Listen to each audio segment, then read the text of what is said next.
শুধু সেলিম খান ওরা পরিবার না, বাংলাদেশে যা দেখছি আমরা কিছুদিন ধরে যে ভিজুয়ালসগুলো আসছে এটা সত্যি খুব দুঃখজনক। আমি অনেকে বিশেষ খুব একটা আমি বলতে পারবো না, কারণ এটা খুব একটা দেশের ব্যাপার আমার মনে হয় না আমার বিশেষ কিছু বলা উচিত।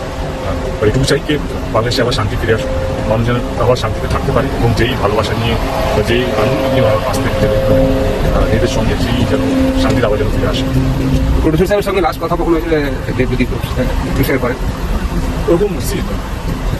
কবে হয়েছে সেটা এখন মনে নেই, কিন্তু যেই দৃশ্যগুলো কাল রাত্রে আমাদের কাছে এসেছে বা যে ছবিগুলো বা ইনফ্যাক্ট আমি তো বিশ্বাস করছি না এরকম কিছু একটা হতে পারে, কিন্তু যখন সত্যি শুনলাম কেন এটা হয়েছে এবং শুধু ওনার জন্য না, মানে পুরো বাংলাদেশের জন্য আমার মনে হয়